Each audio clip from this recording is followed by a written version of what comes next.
Welcome to HP at Church, a podcast about Harry Potter and the Bible. This is our 6th episode in the time after Pentecost, also known as Ordinary Time.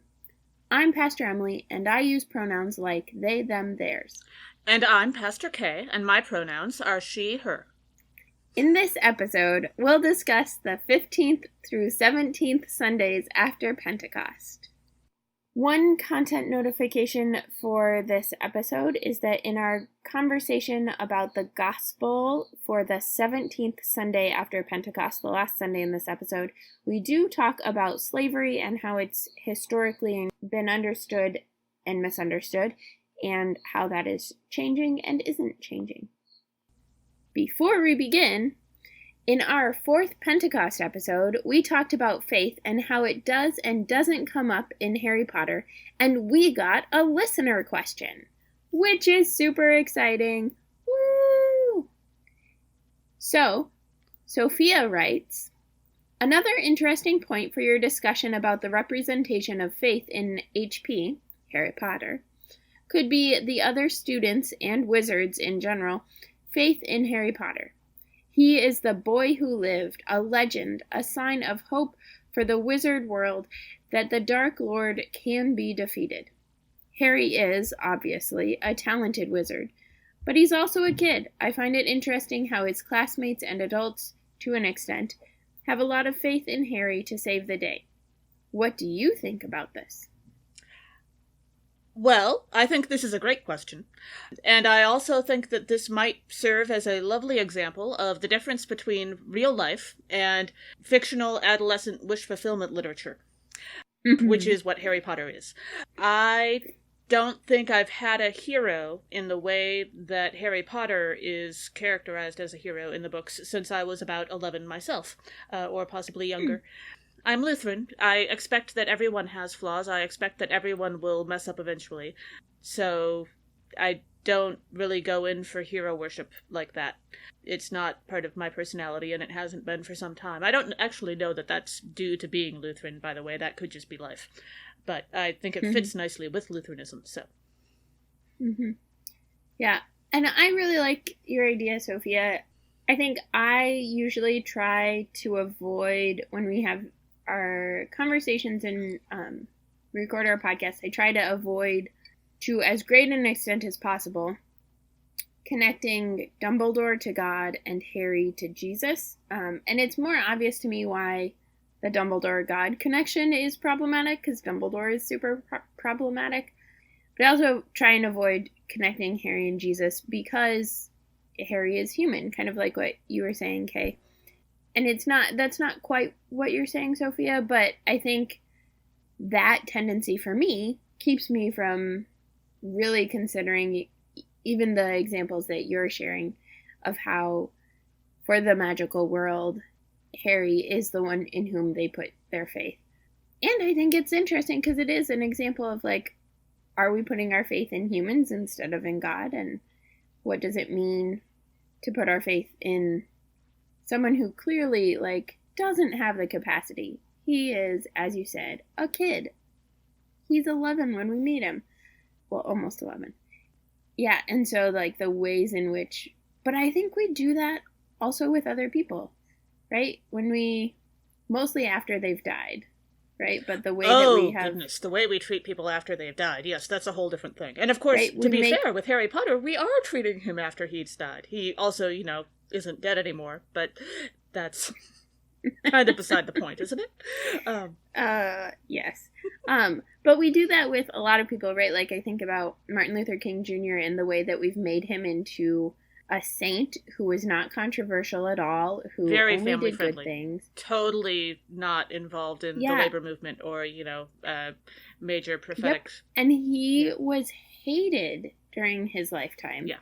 Yeah, so I think that's a really good question, and I love your insights into it and the complexities of how and why we do and do not put our faith in Harry, and in particular in, like, a kid.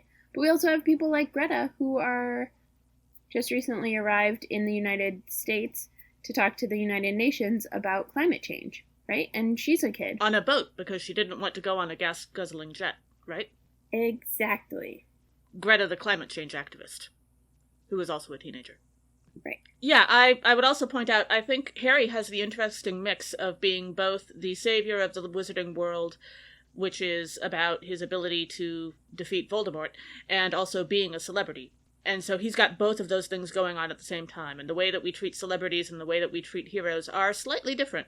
But he experiences both. Mm-hmm. Celebrity hero. Hero, celebrity. The only person I can think of off the top of my head who has probably gone through something like that is the guy that Tom Hanks played in the movie about the plane that wound up having to land in the Hudson River. Mm-hmm. Captain Sullivan, wasn't it? Something like that. And sure. He used his 15 minutes of fame to get the little thumb tabs put back into the pilot's manuals, which saved lives. And now he's back to presumably being a fairly normal person, or as normal as he was before, I suppose. But for a little while there, he also had the Harry Potter thing of having saved lives and also being a celebrity. Mm-hmm. Oh, heroes. So do you have personal heroes? Or not? Do you have complicated viewpoints on this topic? Please let us know. We'd love to hear from you. Mm-hmm. Send us your questions and your insights. So, as we continue through the rest of our episode, if you want to follow along on our blog, it's hpatchurch.wordpress.com. hpatchurch.wordpress.com. And you can find links to the Bible passages we're using and more information on other references we make in the episode. Our first Sunday for this episode is the 15th Sunday after Pentecost, also known as Proper 20, also known as Lectionary 25, which falls this year on September 22nd. And our first reading is Amos chapter 8, verses 4 through 7. Amos reminds those who would cheat in their business dealings, especially against the poor, that God will remember their deeds. Dun, dun, dun.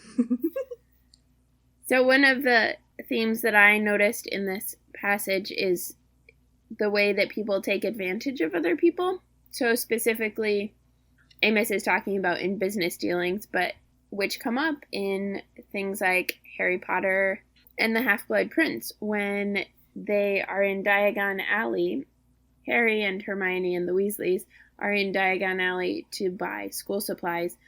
And Arthur is off duty, so he doesn't actually do anything about people, but he sees people, and someone even comes up to Molly and tries to sell her a made-up artifact or thing to, like, protect them from dark spells and all of those things. And it's completely scams, but that's also exactly what Amos is talking about. Taking advantage of other people, trying to take advantage of them in their fear or in their scarcity.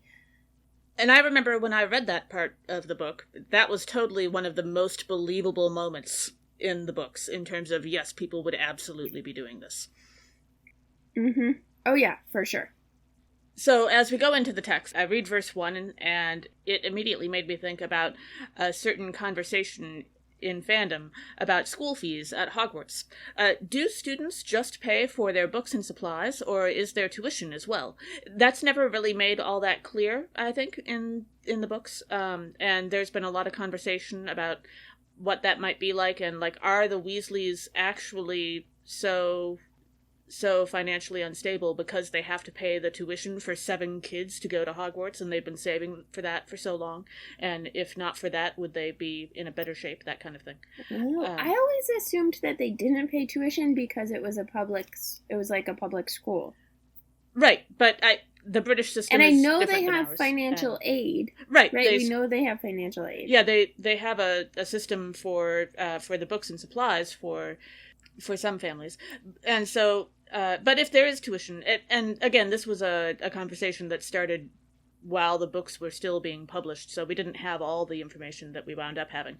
But if there is tuition, what provision would be made for the poor and for Muggle families who weren't expecting this expense and were planning on sending their kids to free schools? But we do seem at least pretty sure that Hogwarts is not a for-profit educational institution, which are renowned for trampling on the poor and needy, much like Amos is going after here. For-profit education. Ugh. As the child of educators, I can go on for days about for-profit educational institutions, but I won't, because staying on topic is good. Not something we're good at, but something that is good. Minor detail. I'm listening to Elizabeth Warren's book, and she just finished talking about how for-profit education institutions screw over, like, everybody. Yes. So that's, like, right in my head. Wait, how'd you have verse 1? Did I mean verse 4? Sorry. I was like, wait. In the first verse is what I meant to say. Speaking of trampling on the needy, the way that verse 4 starts with, "Hear this, you that trample on the needy," really reminded me of the way Half-Blood Prince begins. So it's filled with, like, the news headlines and the picture. It has, like, the ending, basically, of Order of the Phoenix with Harry and Dumbledore, but then it has, like, the news headlines of, like, this is happening, this is happening. Mm-hmm. So it was just this, like, visceral reminder kind of the news.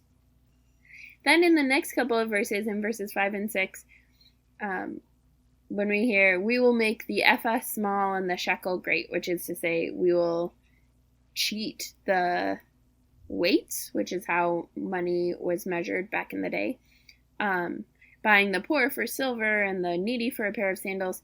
That reminded me, so I talked in the theme about the scene in Half-Blood Prince for Diagon Alley, but this one also reminded me of the moments leading up to everybody taking their OWLs in Order of the Phoenix, when the students are selling potions and artifacts and whatever they can to help with their preparation for their owls and to theoretically make them do better, when in reality it could make them really sick or kill them or all sorts of things. And that's stuff that happens today too. There's so much pressure put on students and young people to perform and to do well that they frequently will take things that are not healthy, are not regulated well, are not tested. Yeah. And sometimes under the pressure of their parents, they'll do all sorts of things, yeah. Mm-hmm. Yeah, also, when I was reading verse 6 and that whole bit about buying the poor, there are clearly a lot of things going on in the background in the Harry Potter series that we don't really witness. And I've always kind of figured that since there are poor pureblood families in the magical world, I always kind of figured that Voldemort and the Death Eaters and so on would have probably been using debts and so on as pressure for recruitment. Join us, and this Death Eater family will forgive your debt that you owe them. You don't want to join us? Well, this Death Eater family is going to call in that debt that you owe them with interest right now, and so on. And I could see that making life really ugly for a lot of people. And certainly there have been and continue to be real-life parallels to that sort of thing as well. Yeah, well, and we know that, like, it's not quite with debts, but in Chamber of Secrets, when Malfoy is, like, trying to get the Board of Governors for Hogwarts to make Dumbledore resign or step down or be deemed unfit, he uses threats against them, and yeah. Our next reading is from 1 Timothy chapter 2, verses 1 through 7. The author reminds the people that they are called to pray for everyone, especially the powerful, whose influence on others can be particularly disastrous, because all are one in Christ. So, a theme that I noticed in this one was intercession, and the ways that the author is calling Timothy, and by extension all of us, to intercession for each other and for others. And the clearest example of this that I have, I think there are other ones that are really popular, but the one that struck me and that I really love is when Hagrid tries to intercede for Buckbeak in Prisoner of Azkaban. It doesn't necessarily work because Buckbeak is still found guilty and sentenced to execution. But Hagrid really embodies the sense of what it means to intercede for another. No, I think. Yeah. When I look at the first verse here, which also happens to be verse 1 this time, and I read about supplications, prayers, intercessions, and thanksgivings. So we've got a list of several different kinds of prayers here. Supplications are asking for something. Interceding on someone's behalf is what an intercession is all about. Thanksgiving, I would hope, is kind of obvious. And prayer covers the rest and the general conversations with God. But we don't use the words supplication and intercession very often. You gave a great example of intercession, interceding on someone's behalf. Hagrid's very good at that. Also, I thought of a scene that I think we're both pretty fond of, Minerva McGonagall interceding on behalf of Trelawney in the face of Umbridge. She is very good at that. And in terms of supplication, I had a little trouble coming up with an example because there aren't that many people who exhibit that kind of humility in the books, and there's a certain amount of humility that goes along with the word supplication. You're not really expecting a yes when you ask for something with a supplication. But the one example I did come up with was Colin Creevey making lots of supplications to Harry for photos, to the point of that getting kind of uncomfortable, really. So I was thinking about all of Voldemort's followers when he's resurrected. Oh, yes. And I suppose Pettigrew does a lot of them, too. Yeah, that's Pettigrew also does kind a of icky. ton of supplication in both Prisoner of Azkaban and Goblet of Fire. Yeah, I feel like I should point out that the whole supplication thing is not really supposed to be icky, because talking to God like that and talking to another human being like that are two very different things. You know? Yes.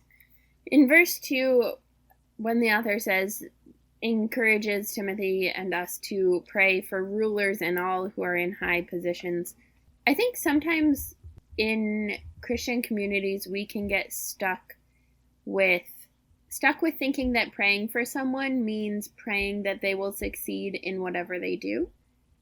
And that's not actually true, right? I know lots of people who are praying. It's an option, but there are many options. Option. Yes.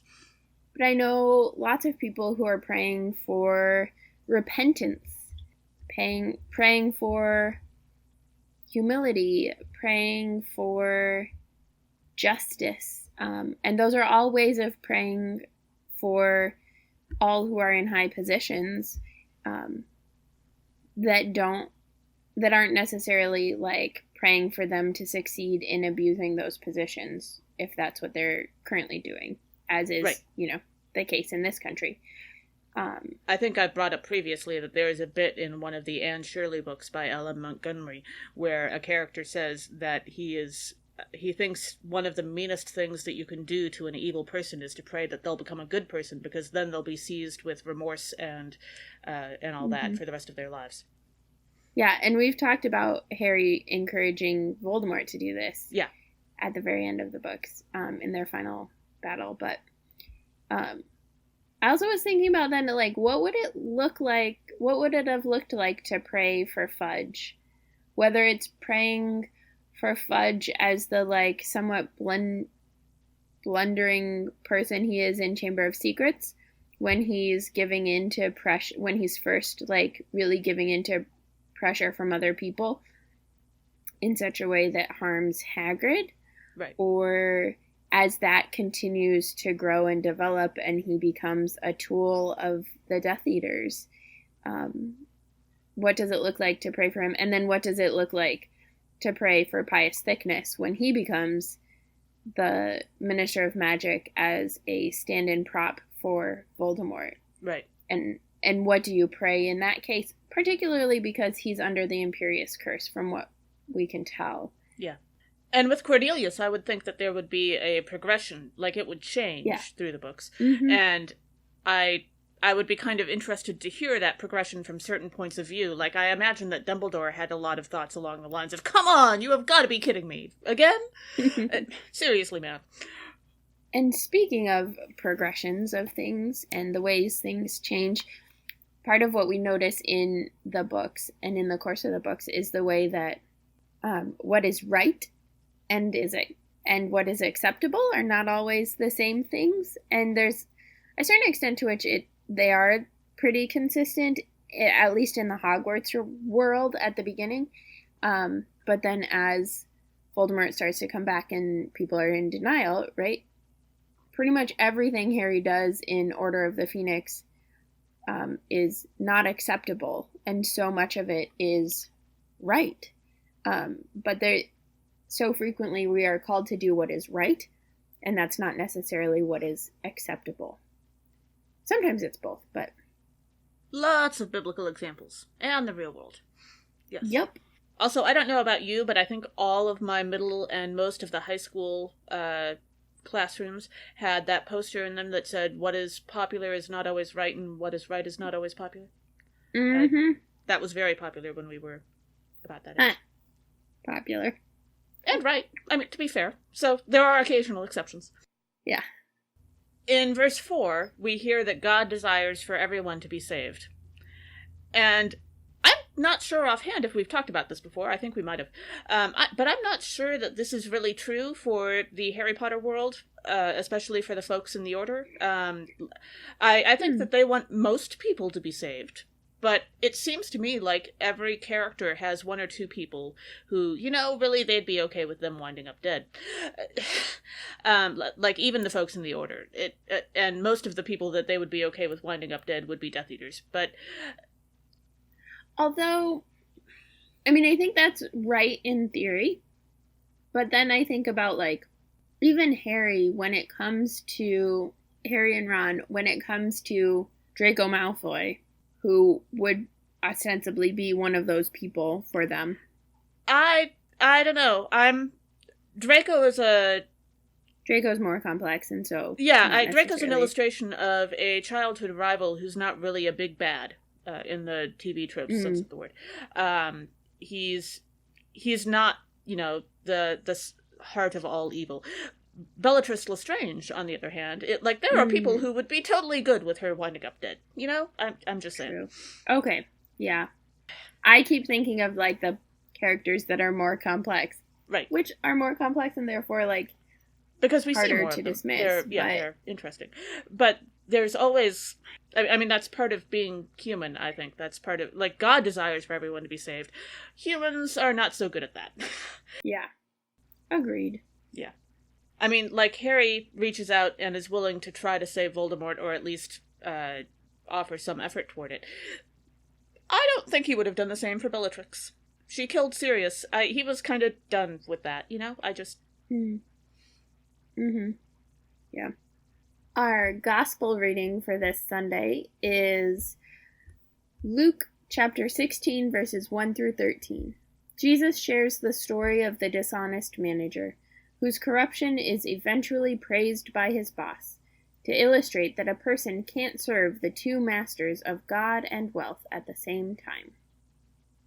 So this is a great example of how money is a means to an end and not, or at least is intended to be a means to an end and not an end itself. And I think the Malfoys don't get that, right? The way that we see them, yeah. The way that we see them, yeah. Previous generations might have, but we have no idea. Mm-hmm. It's money, and money is used for evil sometimes, but it's having wealth is super important to them and their identity. And then thinking about the Potters and knowing that the Potter family has considerable wealth, which we know from Harry's bank account at Gringotts. Although I don't know, how considerable. We don't know that he has a huge amount left by the end of the war. Every time he goes, it looks like there's a ton there. Oh, you're talking about the movies. Sort of interest. Yeah, the books don't really give a very good example of it. Aside from the first time that he goes, it's pretty full. But the first time he goes, it's pretty full. It's not pretty full. It's ginormously full to him, at least. Well, he's 11, but yeah. Right, but I don't think it's out of I don't think it's unreasonable to have the Potters, that the Potters would have a considerable amount of wealth. Yeah. And yet, their purposes and the way that they engage with wealth and use wealth or don't use wealth is very different than the Malfoys, right? They're Muggle lovers, which is part of how they don't make it on the list of the Sacred 28. The irony being that the Weasleys do. So someone in the Weasley lineage was like anti-Muggles. Mm. But also they use their money to help other people, right? Like they take Sirius in when he runs away from his family until he gets the inheritance from his uncle. Yeah. And so that kind of, those different ways of engaging with money and thinking about money and using or not using money, I think are good examples for the, how are we doing this when there's considerable wealth in some places and not in others. Right. This is not really a substantial comment, but reading the verses number 3 and 4, I just heard those in Peter Pettigrew's voice. But talking about that whole trying to sort out where is he going to go after he's thrown out of his job. That totally sounds like something Pettigrew would have done if he realized that Voldemort was going to turn on him. So. Yeah. I mean, that's what he did. Right. When he thought that the other people were going to turn on him. Yeah. That's literally like he went to Voldemort and was like, how can I get a better situation here? Mm-hmm. In verse 5, I was thinking about when the manager starts summoning the master's debtors one by one and being like, how much do you owe? We'll change it to this. How much do you owe? Change it to this. And then I started wondering about if the goblins ever did this with bagmen. Because I think the goblins at some point have to know they're not going to ever get all of the money from bagmen. Right. And I wonder if they do a like, well, we'll cut our losses and then never deal with you again so that we get something instead of nothing. Yeah. Yeah. Verse 9 has always sounded a little odd to me, talking about this whole making friends by means of dishonest wealth. Is this Jesus saying to get control over dishonest wealth and in order to do good things with it? Which makes me wonder what would have happened if the Malfoy's accountant had joined the order, and whether he would have, whether the accountant would have been able to mess with their accounts for the good of the order. But is that what that's? So yeah, I don't know. This is one of those parables that there's a zillion different interpretations, and everyone has their own take on it, and I'm not really sure what to make of it yet. Yeah, because we don't have all the answers. That's for sure. Spoiler alert. So I've been wondering about if that's what that verse means, but I'm not sure. And then, of course, in verse 10, we get the bit about being honest in little means that you'll be honest in much, and the reverse. And that also reminds me very much of the conversation in Book 4 between Hermione and Mr. Weasley about not trusting those who treat people with less power than them badly. Mm. The way that you act towards those who do not have much when you do will tell you about their honesty as well. Yeah, that is true. I get complex feelings about all of the things. But yeah, I do really love the conversation between Hermione and Mr. Weasley. Yes. They're Arthur. They're wonderful they're wonderful conversation partners because I think they relate in a way that other adults sometimes dismiss Hermione, or Percy certainly does dismiss Hermione's thoughts and stuff. I just have like lots of affection for Arthur Weasley. Is really, I think, what it is. When in verse 13 at the end, right, we hear the fairly famous line, at least in like many Christian circles, of you cannot serve God and wealth, or sometimes it's translated, you cannot serve God and mammon. Which means the same thing. The Greek word for wealth, but it sounds fancier. And sometimes I wonder if maybe we should be shouting this from the rooftops a little louder, but... that's not the most unreasonable thing to do.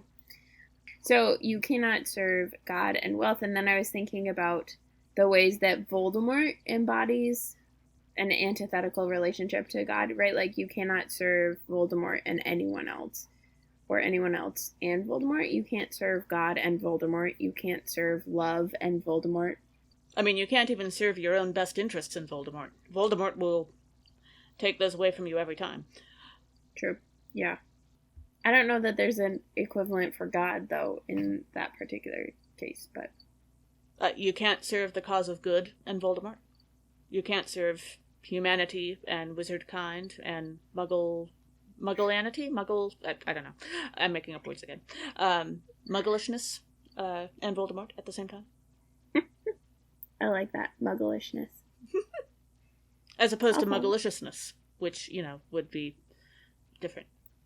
And would probably fit really well with Beyonce's song.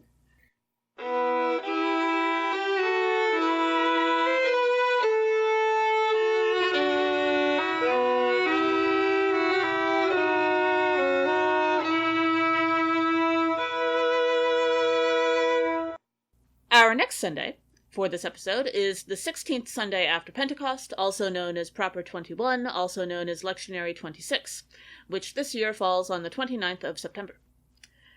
And our first reading from that is Amos chapter 6, verse 1a, the first half of verse 1, and verses 4 through 7. Amos tells the people of Israel that the wealthy, who have been miserly instead of helping the poor, will be the first to go into exile.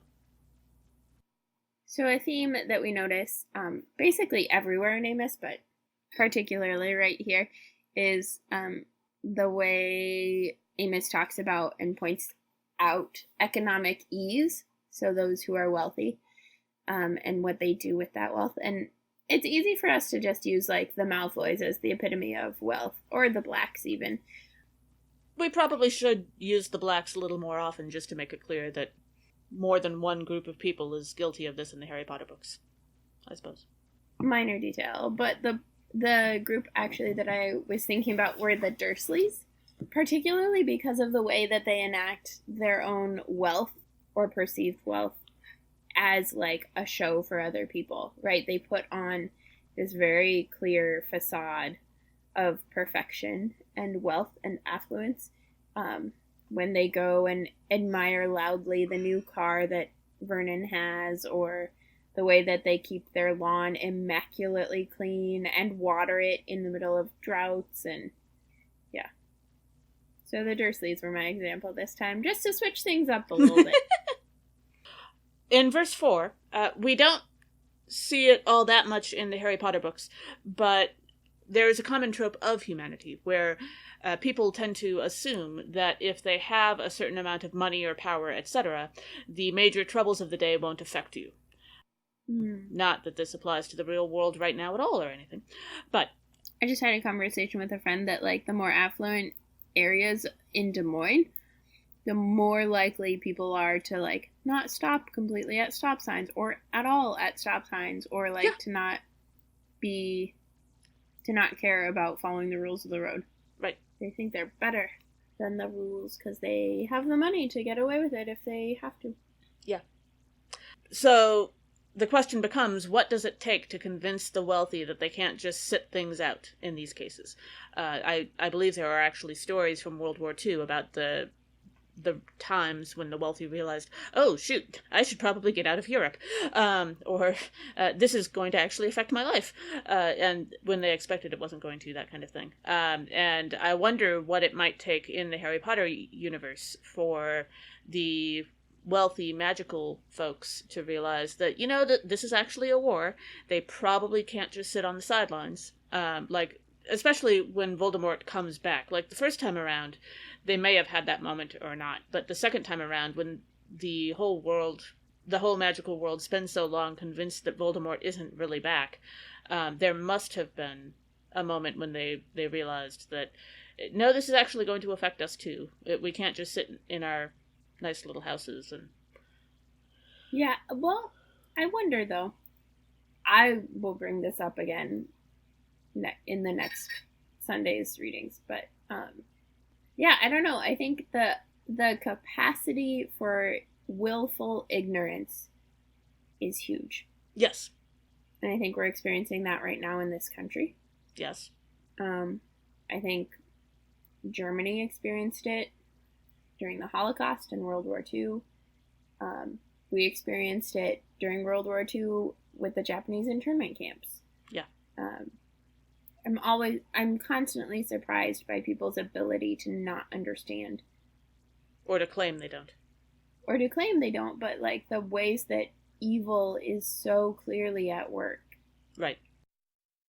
In verse 4, the piece that struck me was the piece where Amos is talking about them eating lambs from the flock and calves from the stall. And right, the idea behind that is that they're eating them when they're young. There's so much potential for them to provide wool, to provide milk, to provide all of these things on a long-term basis, but they're just like cutting off all of that potential because they don't need that extra economic support, which points to the ways that the wealthy are just hoarding what they have, and not sharing it with others and not being concerned with those who don't have access to wealth or to money. And so then I was thinking about killing baby unicorns. And then I realized that in the first Harry Potter book, Voldemort / Quirrell weren't killing baby unicorns, but they were killing unicorns, and there's still this sense for unicorns of like the innocent ones, the ones with so much life and potential are being killed. So it's not quite the same because there's not the sense of like newborns, of babies, of young ones being killed, but there's still a sense of like the innocence being. Thank you, Emily, for being our little ray of sunshine. So welcome. Anytime. On the other hand, I'm sure that's exactly the same reaction that Amos tended to get from his neighbors. So, congratulations. I think so. You've achieved biblical prophet levels of pessimism. Yes! Well, and Amos is the one who, like, never comes around with good news for people. It's just all doom and gloom. All the time. Mm-hmm. To be fair, it's a fairly short book, so, it's very concentrated doom and gloom. Well, yeah. And then in verse 5, I would just like to take a moment to point out that this verse is not condemning any and all musicians. For example, being able to charm a harp to be able to keep playing so that a three-headed dog can keep on napping is not actually a sign of evil. You might just be providing rest and Sabbath for the dog. That's okay. But becoming a good musician takes a lot of time and practice, and people who had to work for a living in biblical times often didn't have that. So that was a common example of things that the rich do that other people can't. That's a really helpful, like, clarification piece, because as I was reading it, I was like, that feels a little bit out of left field. But unless you're, like, a shepherd, and your job is to, like, just hang around with the sheep. Right. That's my assumption as to why the young David learned to play the harp. Oh, yes, that would make sense. As we get to the last verse of this passage, we hear, therefore they, as in the wealthy, shall now be the first to go into exile. And that reminded me of Lucius Malfoy, who was the first to, like, officially get caught in the Second World War. Right. And so in many ways, like, he, the wealthy, was the first to go into exile in Azkaban for at least, a little while until they broke out of Azkaban. I have also always thought of Lucius as being the example of the mustache-twirling villain. I am evil, behold my evilness. And that's just a certain level of incompetent that I think also may have led to him being the...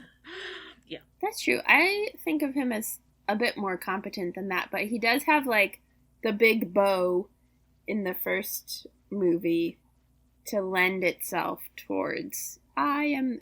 he might not twirl a mustache, but he could twirl a bow or his lovely golden locks. Yes.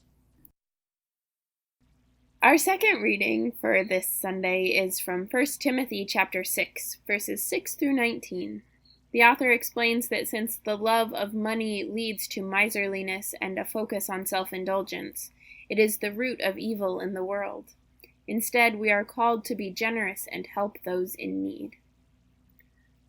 One of the things that I thought was really interesting about the way that this passage is structured is in the framing of situations. So it begins with a list of do nots and then goes into do's.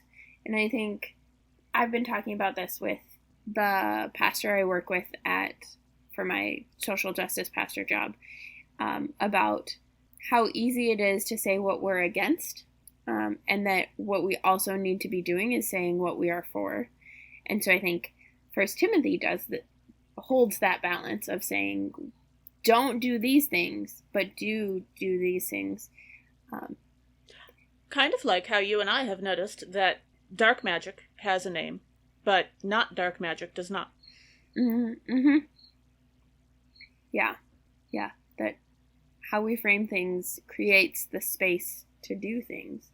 Well, and then of course that reminded me of Yoda, and one of Yoda's famous quotes of "Do or do not. There is no try." When we reach verse 9 in the First Timothy reading, there is this reference to the senseless desires of the rich. And the idea that rich people have always had, like, just ridiculous things that they do with their money. Just, like, not even things that people who don't have money can imagine doing, but, like, things that are just, even rich people will acknowledge that this is just a really ridiculous way to spend your money. Why are you even doing that? I don't know that this sounds right, but I kind of find it relieving that humanity has just always been like this. Like, some things just don't change, and, like, it's not necessarily a good thing about humanity, but it is good to know that this isn't something new we've recently come up with. At least we've always been like this. And that leads me to wonder if there is a version of this in the magical world. Like, in our world, we have the Instagram hashtag Rich Kids of Instagram. Is that really real? It was for a while there. I don't know that they're posting anything new to it now, but for a couple of years there, you could find really bizarre stuff that it was mostly, it's all like 20-year-olds who have inherited ridiculous amounts of money and how they spend it. So did the rich kids post, or did other people take pictures of them and post? No, this was the rich kids showing off what they had bought, and then everyone else who doesn't have that incredible amount of money going, you have all this money and this is what you do with it? Really? Wow. And then I think it became a parody. But for a little while there, it was apparently pretty straightforward. Well, but I do wonder if it was bad. It was straightforward. Yeah. I know. I'm hilarious. Yes. No, that's totally fair. It's not like I don't do the same thing with puns. That's fine. But is there a version of this in the magical world? Like, okay, so if Harry spends his 20s acting out all of his pain and suffering because the magical world doesn't believe in therapy, does Draco spend his 20s, like, acting out his pain and suffering and so on from his family of just buying completely ridiculous things, like increasingly ridiculous things, and putting them on magical social media? Do the Malfoys have a series of weird and embarrassing rich people collections in the basement? Oh, for sure. I want to know. Under the drawing room floor. No, actually, they wouldn't. They would have them, like, on display for everyone to see. Yeah, well, there's the stuff that is currently fashionable, so they totally have that part out. But they also probably had, like, weird Uncle Edward who collected, I don't know, the scales of magical fish or something, and that's probably hidden in a basement somewhere. So, probably. And then in 40 years, when that becomes fashionable again, they'll take it out. Yeah, so, they'll replace. They'll have a rotating display. Mm-hmm. Weird rich people collections. That's fantastic. I mean, I also have my own set of weird collections, but... Oh, but rich people collections are just so much weirder than anything. Because they're more... They get more specific and ostentatious bizarre. And... Yeah. Anywho. Speaking of which, if we do have any rich people listening to this episode, if you would like to share your wealth in a way that actually improves the world, we would be happy to accept your money on our Patreon. Yes! Hashtag shameless plug. But really, folks. Yeah, no, we will take your money. We're not kidding. Speaking of the love of money and rich people collections, in verse 10 we hear that, of course, the famous line, "For the love of money is a root of all kinds of evil." And in their eagerness to be rich, some have wandered away from the faith and pierced themselves with many pains. And I thought of Ludo Bagman for this and his situation with gambling. And then I wasn't sure because we only get the one example of his gambling debt. Well, we get two examples, which maybe is enough to like say, yeah, he's probably addicted. And so then it's like a whole different thing. From just the love of money. But the way he acts about it, if it's not an addiction, is like the love of money or the love of gambling or whatever really does get him to wander away, and he gets pierced with many pains as far as like owing great debts to the goblins and the twins and all sorts of people. Mm-hmm. And then in the next verse we hear the call from the author to pursue righteousness, godliness, faith, love, endurance, and gentleness, which is basically the exact opposite of the Triwizard Tournament, except for endurance.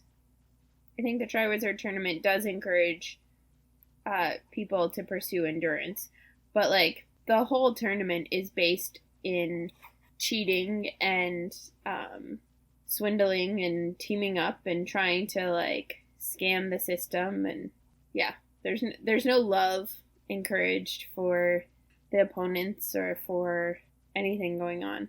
Yeah. But the Triwizard Tournament is also officially held up as like, this is supposed to encourage, international magical cooperation, and not true. Not reality. We might be slightly jaded about sports. Just a little. And then in verse 17, we get the phrase, the uncertainty of riches, also known as, even if you're rich today, you might still be poor tomorrow.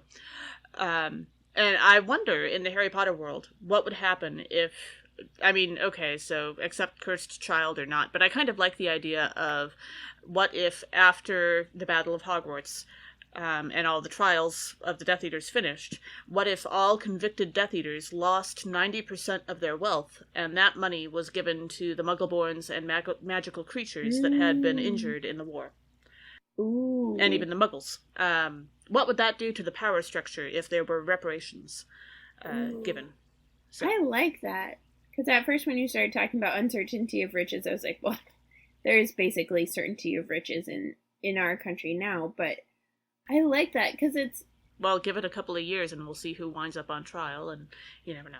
Well, we can hope. Yeah.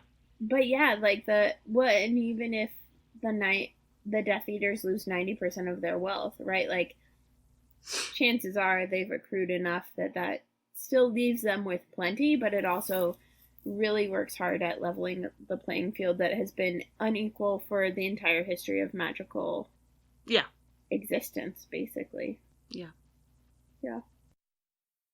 Our gospel reading for this Sunday is from Luke chapter 16, verses 19 through 31. Jesus tells the parable of poor Lazarus and the rich man to illustrate that the first will be last and the last will be first, reinforcing the important role of the Hebrew Scriptures. So, a theme that I have noticed in the last couple of years, actually, that I've read this parable is voice. We think of this parable as like lifting up Lazarus, but even within the context of the parable, Lazarus has no voice. Lazarus has no say in anything. We never hear how he feels about anything. We don't hear if he wants to go dip his toe into the water and cool off the rich man's tongue or whatever, or go back and try and change the rich man's brothers. Like, if I had been treated that way by a rich man and I was invited to go haunt his family, I might think about it for a minute. I'm just saying. Right? Not necessarily in the way that the rich man was asking him to, but it could be entertaining. Yeah. But instead, there's no agency for anyone in this parable. Their destinies, like, there's agency in life, and then it's just like automatic pilot. Because there's only agency ever for the rich man, really. So then I was thinking about whose voices aren't really heard or listened to in Harry Potter, and what struck me was the way that ghosts' voices aren't aren't necessarily heard. Like, we hear Nearly Headless Nick a fair amount, partly because Harry, as the unreliable narrator, is a Gryffindor, and so it has more interactions with the Bloody Baron, with Nearly Headless Nick. But even, like, Nick gets asked about his death, and that's, like, a complicated thing, I imagine, but it's not. Moaning Myrtle, right, is heard in the sense that she has a nickname for moaning because that's what she does, but her actual voice, like the thoughts and the feelings and who she is, doesn't actually seem to be heard much at all. And so then I was thinking about, like, what that means for her voice, that her voice, like, doesn't get lifted up until Harry needs to know how she died to get into the Chamber of Secrets. Right. And there's this shift in her when Harry asks her. She wants to tell someone. Right. And I wonder what Lazarus wants to tell someone. Or thinking about the Grey Lady and the Bloody Baron and the ways that those two in particular have existed for all of these centuries in silence. We don't hear, I think, a single word from the Bloody Baron, and we only hear from the Grey Lady at the very end of the books when Harry needs to find the diadem, and how they guard their silence and they guard their voice, and sometimes that's a good thing, but a lot of the time... And I don't think we hear from Hufflepuff's Fat Friar either. Yeah, we do. Not that much. Not a ton, but we hear from him in a way that I don't think we necessarily hear from the Grey Lady. Because we hear at the very beginning, he's advocating for letting Peeves come to the that's right. feast. Okay. And so there's a way in which it's not just that we hear from him, but, like, he's voicing his opinion, kind of hearing from him. That's true. Okay. But there's also so frequently... Also a very Christian thing for him to be saying, I'm just saying. He is a friar. Yes. But I think so frequently shame is connected with silence and secrecy, and so I wonder how that impacts the way that the Grey Lady and the Bloody Baron exist after death, that they are so silent about what happened. And there is a lot of shame, right? Like, it's an incident of domestic violence. There's a lot of, like, intergenerational and interfamily complexities and trauma and drama and... Although, to be fair, I mean, she's the Ravenclaw ghost, and he's the Slytherin ghost, and we don't actually see them around Ravenclaws or Slytherins. Like, the trio, Harry and Ron do go into the Slytherin common room at one point, but the Bloody Baron isn't there. Mm-hmm. So we don't know if they're like that around their own students. Well, we know that the Grey Lady is, like... Yeah, she very rarely speaks. Standoffish and doesn't talk to folks, but... Yeah. When we begin of reading with verse 19, we immediately start with a description of the way that the rich man is dressed, which is not actually an introduction we get very often in parables from Jesus. And the way people dress can tell you a lot about them. I like to imagine how the movies might have been different if the Malfoys and Gilderoy Lockhart had switched fashion styles. Just picture that one for a minute. Just picture Draco dressed like Kenneth Branagh was, and enjoy yourself for a minute, for 7 years. Both of them were well dressed. Both of them were rather well off. Both of them spent some money on their clothes, but they had very different styles. The rich man being dressed in purple, which was a color reserved for the richest of the rich and the nobility because it was so expensive to make. Is a sign that he not only has wealth, but he wants to show it off. That's making a serious effort to show off your wealth. Mm-hmm. Yeah. But I also just really love the mental image of Jason Isaacs wearing, like, lavender and pale blue and yeah, lots of turquoise. So because turquoise is the best color ever. Which is, I'm sure it would have brought out his eyes very nicely. So probably. Well, and it's interesting that you go the, like, Malfoys and Lockhart route. Well, and also picture Lockhart in all black. Wouldn't he have been so much more sinister? Oh my goodness. So much more sinister. That's true. And that's part of why he doesn't wear it, right? Yes. So people don't catch on that he's being evil and erasing people's memories. But I think it's interesting that you went the, like, fashion route and I went a casting route. So I was thinking about the parable and how we would cast it. I was thinking Slughorn would be perfect as the rich man, because I think there's a way in which we definitely see in the books his preference for fine things. So his like candied pineapple or whatever, crystallized pineapple, candied crystallized, something like that. Yeah, something like, I don't know which because I've been reading it in Spanish. So, but like the fancy pineapples and all of the connections he has and stuff, very much feel like the rich man to me. And there's a certain amount of, like, self-satisfied smugness to it. That, like, just because you like fancy pineapple doesn't mean you're a bad person, but the way that he flaunts it, especially in front of students who can't go anywhere near that, it's just, that's weird. Yeah, for sure. I think I would love the fancy pineapple, because I like pineapple, but in a different way. Yeah. But then I was thinking about Winky as Lazarus, because her voice is really, I mean, we hear her voice a little bit, but it's so, especially before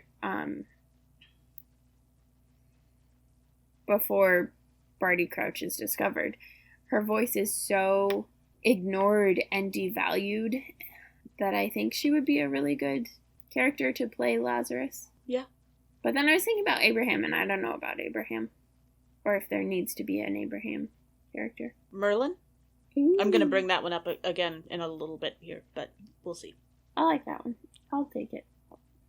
The other thing that I think is interesting about this, which will come as no shock to anyone, that I noticed it at least, is in verse 26 when Abraham says to the rich man, "Between you and us a great chasm has been fixed, so that those who might want to pass from here to you cannot do so, and no one can cross from there to us."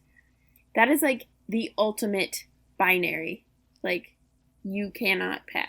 You shall not pass. I got to reference Lord of the Rings. It's been a while. Speaking of which, our bingo game will be coming out quite soon. Oh yeah, I just have to delete one thing. Yeah, but then I was thinking about that in the books, and the books, like the Harry Potter books and movies and stuff, have attempted binaries, but it feels like eventually they are discovered to be not very fixed binaries, right? Of like dark magic and not dark magic, good and Death Eater, and all of those complexities. Even life and death. Yeah, life and death is not. There is not a chasm. There is a chasm and not at the same time. Yeah. It is a chasm with a couple of bridges that are kind of weird. Yeah. So in verse 29, when Jesus invokes Moses and the prophets, there's a very serious weight, emotionally speaking, and culturally speaking, to that. Mm-hmm. And it's a different amount of weight, greater so, than the Harry Potter folks invoking Merlin, which they seem to do like every third page or so. Mostly in fandom. Well, yes, that's true. It shows up a lot more in fan fiction than it does in the books. Mm-hmm. But they apparently did need something for them to say that wasn't quite a curse word.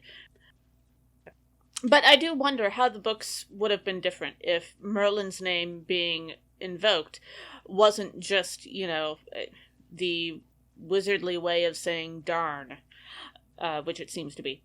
What if Merlin had not just been magically powerful, / a curse word substitute, but had also been a source of ethics and connection to God for people, which, let's face it, if someone's name becomes a curse word, that seems to be what they, did. That's kind of what Jesus was known for. So,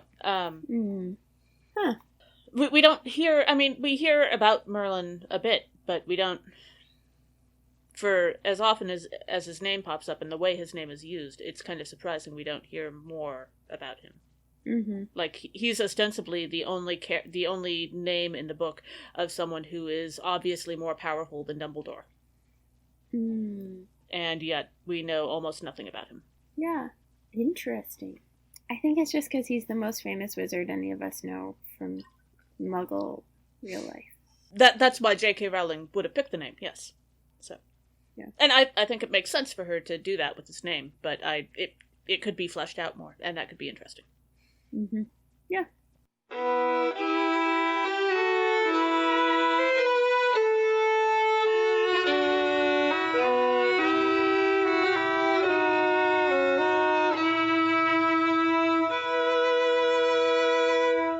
Our final Sunday for this episode is the 17th Sunday after Pentecost, also known as Proper 22, also known as Lectionary 27, which falls this year on October 6th. And depending on your congregation, October 6th may also be the day that you have pet blessings and things to celebrate St. Francis of Assisi. Just as a note, which I just thought of, so who knows if it'll come up? Let's see. Our first reading is from Habakkuk, chapter 1, verses 1 through 4, and chapter 2, verses 1 through 4. The prophet Habakkuk cries out to God about the violence and injustice being witnessed in the days before the exile to Babylon. God replies that there will be a vision which Habakkuk is instructed to share with the people. Habakkuk, to me, just seems like resigned to inaction, just watching and waiting, watching and waiting. And that got me thinking and wondering about how many people in the magical community, and we talked about this a little bit earlier in this episode, but how many people in the magical community just watched and waited and lamented, maybe didn't, during the Second World War. Like, how many people just didn't do anything, either from fear or from just, like, hopelessness, or maybe apathy, but it seems like for Habakkuk, at least, it's not apathy, it's what even can be done in this situation. An Ecclesiastes level of jadedness about the world. Yes! So biblical of you. And that happens all the time. I struggle with that a lot of the time here. Oh, sure. Me too. Today. But there's so much that is wrong with the world, and it's hard to know how to respond. And yet, we can respond. I've always found that the best way for me to deal with it is to let some of it out. You have to express some of it just to get it out of your head. Mm-hmm. And then you go looking for stuff that counteracts it. The jadedness. Yeah. So we both have one comment on a verse from chapter 1 and one comment on a verse from chapter 2. So just to be clear, we're starting in chapter 1, and I'm talking about verse 2 in chapter 1, because this reading is a little wonky. Yeah, because whoever created the lectionary, they're not weird at all. And I have to admit, I don't... Like, I understand skipping that. You don't want to read a whole chapter and a half of Habakkuk in the middle of worship, because that's not gonna... It would lend a whole different tone to the worship service, but the skipping around for this one, I don't understand why they picked these 8 verses in particular. Mm-hmm. But the second verse of chapter 1... this verse reminds me very much of an old acquaintance who had spent several years in the Navy and who apparently during that time had picked up the habit of, when frustrated with work, in order to not get yelled at by people who thought that you shouldn't be using certain kinds of language in the office, tended to yell management or paperwork when he was frustrated. And he did also like to point out that when he yelled those words, he was not, in fact, asking for more management or paperwork. And I immediately read this verse, and I immediately had this lovely image of Hermione yelling divination in the same way. So, when this guy yells violence, no, he's not asking for more. That's not what Habakkuk is doing. Yeah. That's funny. I don't think I would have ever imagined that the person was asking for more violence by yelling it, but I love that image of, like, whatever the thing is, just yelling that. Yes. That you're upset about. Yeah. Under certain circumstances, it can be quite freeing. Mm-hmm. So, yeah. Well, and in verse 4 of chapter 1, I was thinking about the way, so we hear that the law becomes slack and justice never prevails. Judgments come forth perverted. And in Order of the Phoenix, Harry really doesn't get justice. Even when he isn't convicted of underage magic use in an inappropriate way, he still never gets justice. Like, justice would have been accountability for Umbridge and what she does and a making of amends on her behalf for the harm that she causes. Yeah, and handing her over to the centaurs to be mistreated does not count. Yeah, I'm just pointing that's that out. not justice. That's vengeance. But that's not even, like, a thing that Harry tried to do. That just, like, Right. is a thing that happened because... Yeah, was allowed to happen. Yeah. Yeah. Yeah, so it's just, like, the entirety of Order of the Phoenix is justice never prevailing. Yeah. It's, like, the best There summary totally aren't real-world parallels to that right now going on in the world. I don't know what you're talking about. Justice? What? And then, once we move on to Chapter 2, the first verse of Chapter 2, I admit that my memories of the Battle of Hogwarts in the movies are kind of fuzzy, but in the books, as I remember, there were no magical long-range weapons, which is what I thought of when I read about this whole standing on the ramparts thing. I may have spent quite a chunk of my life at Ren Fairs, I'm just saying. But I am kind of surprised that there weren't magical trebuchets or magical catapults or magical cannons or anything like that. I mean, wands in the world building could shoot spells pretty far. Right. But, like, if wands are the magical equivalent of rifles, why aren't there magical equivalents that are, bigger than that? You know? Well, I don't like to compare wands to rifles because wands are not intended to kill and rifles are. Solely intended to kill. Yes. But yeah, wands you can would do think a lot that there would more, be... Ooh, excuse me. You would think... I mean, as far as we can tell, all magical battles are basically just melee, and a little bit of ranged weapons. And, yeah, not so much the... there are no siege weapons, Yeah. I find that odd. Huh. I wonder if in a place that's, like, by the edge of the ocean, there would be a different kind of magical weaponry. Yeah. There's also, like, no giant wars in the sense of one country against another country.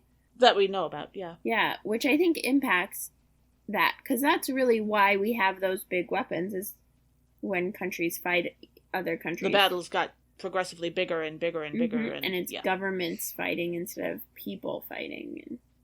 Right.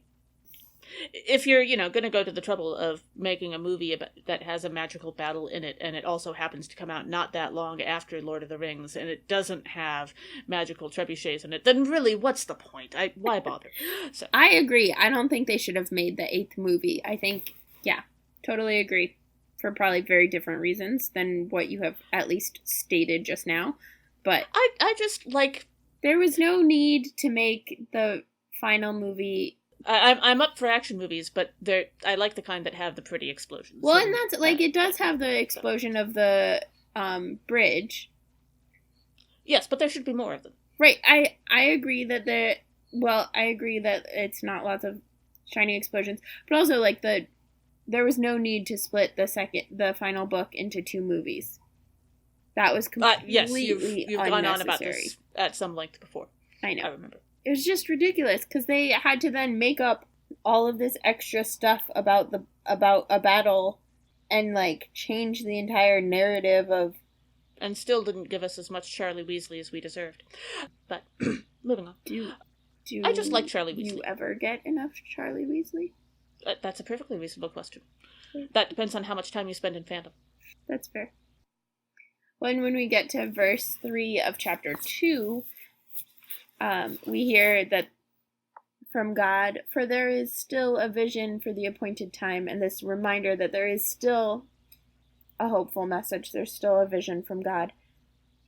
And it reminded me of the persistence of the Quibbler's vision and message in Deathly Hallows. And ultimately that fails, but there's a way in which the Quibbler is just so persistent beyond what any of the other beyond what any of the other magical publications have. Well, and not even just with the proclaiming Harry's message part, but the Quibbler is also incredibly persistent about all the various creatures that they are obsessed with.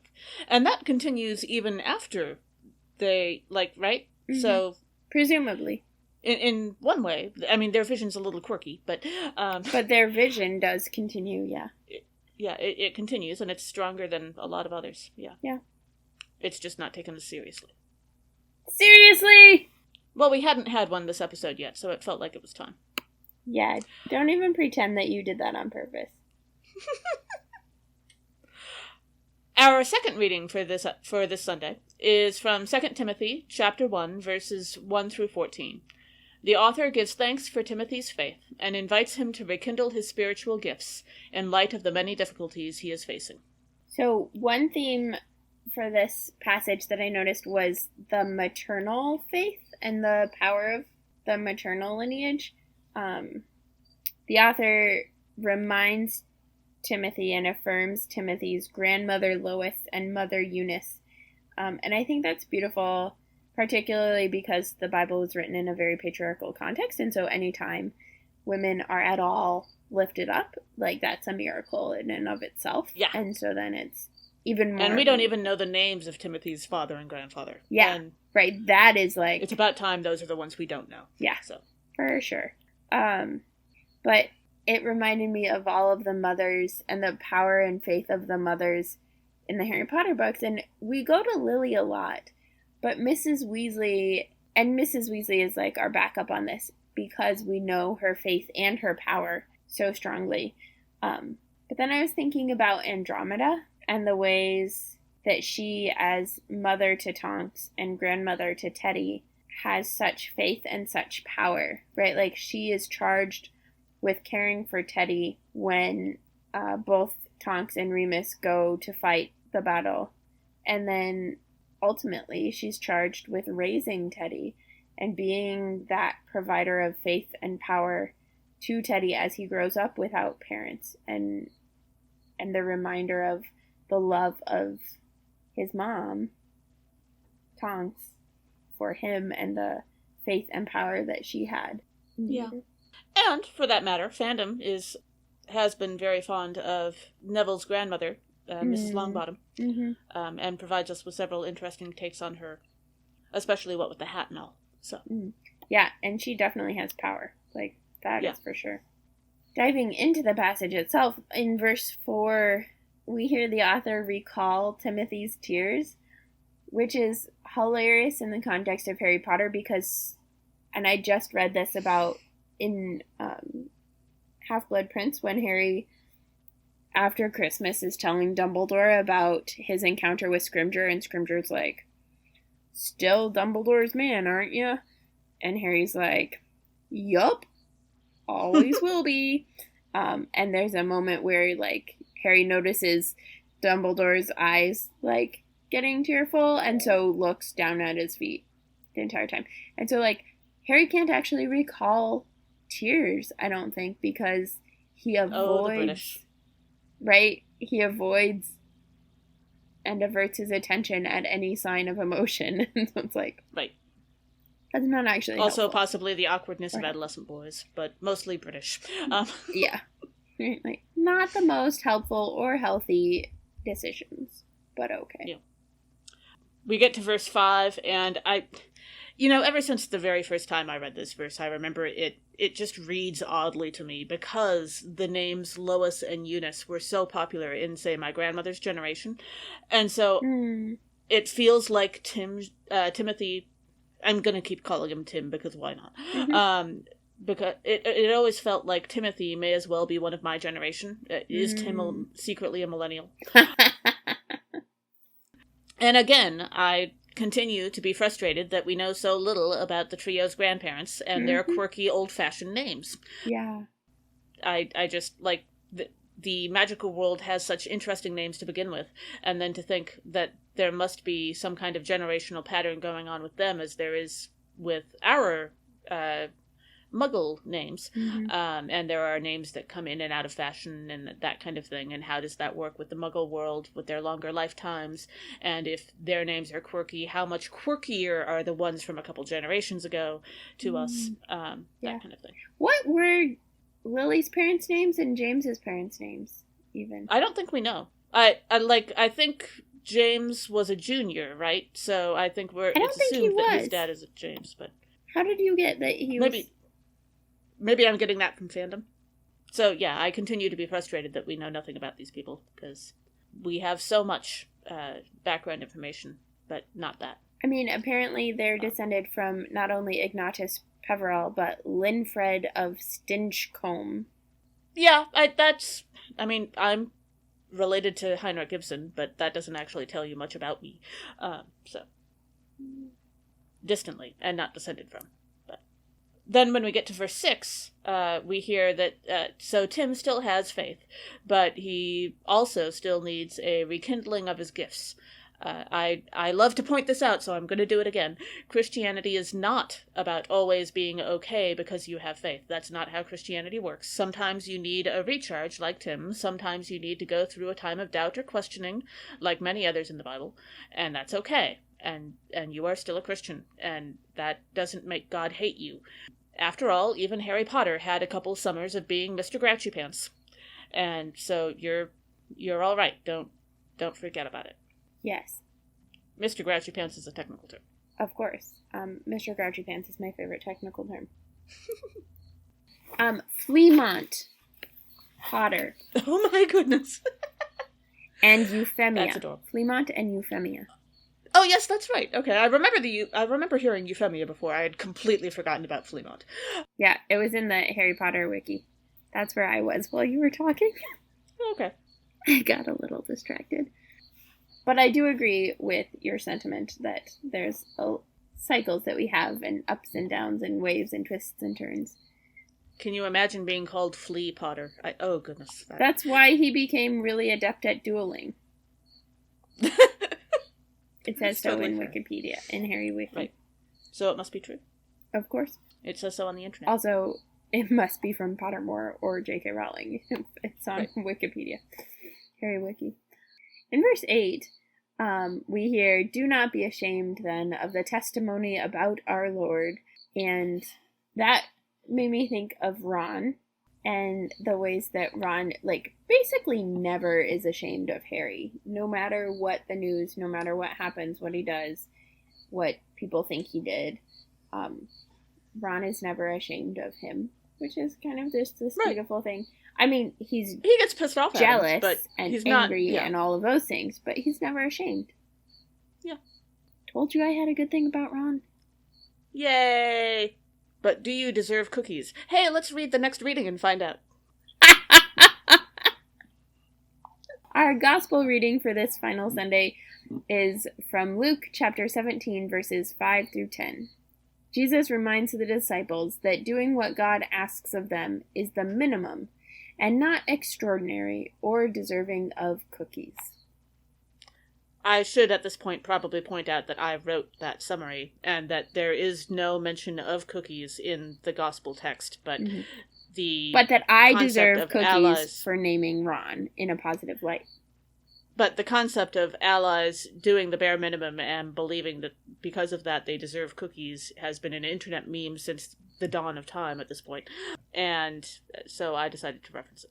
It's true, and I frequently give out ally cookies because, I mean, not always, but I go through waves when I'm like, yes, here are your cookies. I'm giving cookies out today. Speaking of the absurdity of cookies in the Bible...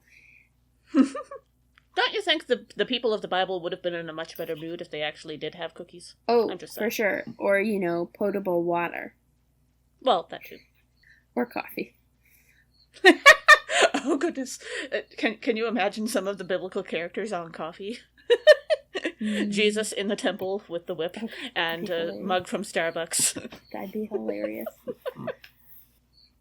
One of the themes that came up for me for this passage was just kind of the absurdity of things. The apostles saying to Jesus, "Increase our faith," or the absurdity that Jesus points to in the examples with a master and slaves. Also, how do the apostles have slaves? I thought they had to, sell all their stuff, but whatever. Well, I think it's a theoretical I guess, but it's... Because I don't think any of them were rich enough to have... Right, I don't think so either, but, like, there's a way in which it's phrased that's, like, makes me question whether or not they had slaves, and then that's a whole other level of problematic, and have you not figured out by now that you can't have slaves and follow Jesus well? Well, no, they haven't. I mean, like, if you want an actual answer to that question... Yet. It's not marked. They're not that bad. They don't get around to realizing that slavery is bad until, Philemon. So and even then it's not really as explicit as we would like it to be. Right. It's couched in the honor shame that actually, like, it's the politically stated way of pointing that out. Yeah. Anyway, so the things that are absurd that I automatically go to in Harry Potter is Mr. Weasley and his muggle obsessions, both for, like, plugs, and the way that he is obsessed with his collection of plugs, electric plugs.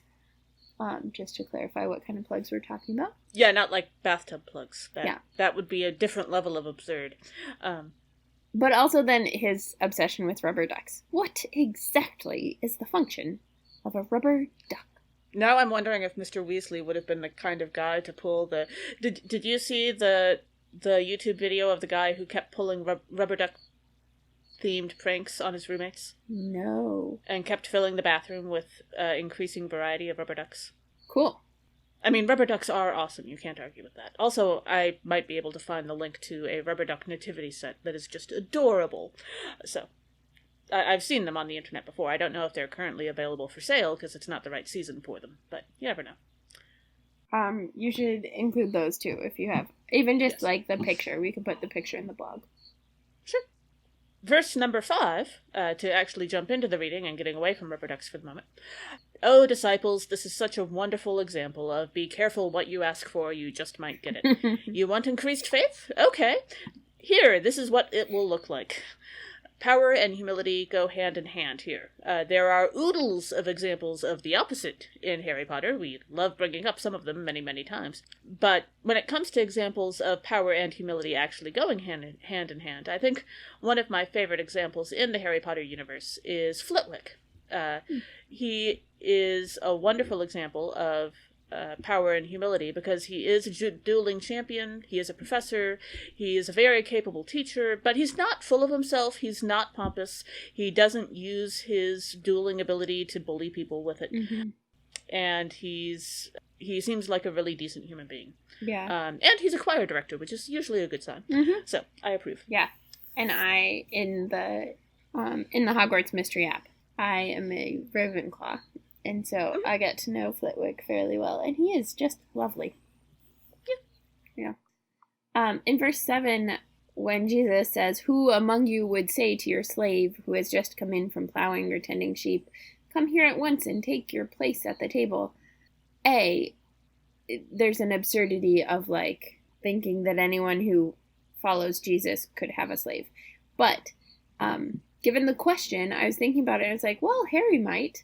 But then I was like, actually, maybe he might not if it was his own slave. And when he recognized as, like, your purpose in life is to be a slave. Because I don't think he really does that with Creature. Like, he shows appreciation to Creature and maybe says thank you and stuff, but I don't think he ever invites Creature to sit down. The kindest he is when he ends up giving Creature the black locket. But I don't think... Yeah. I think Harry does it when he doesn't know who the slaves are. He does it out of ignorance and not necessarily out of intentionality, which is a bummer. Because it'd be nice if he did it intentionally, too. Yeah. Yeah, so, and verse 9, and you get this continued bit about slavery, and these are just verses that are difficult for us to read now, and goodness knows, they're difficult enough as white people. They must be so much worse for people who aren't white. But we have recognized the evils of slavery in general in the world, even if we don't admit sometimes that slavery is slavery when it comes to human trafficking and the garment industry and several other industries. Or when we still, like, we get that it's terrible as in general, but we don't always, particularly white people, still haven't wrestled with. Can't recognize it when it happens. When it happens, but also the particularities of how slavery is and the legacy Yeah. of slavery And how it continues works. to be really harmful. Yeah. Right. So this is not an easy passage for us to read.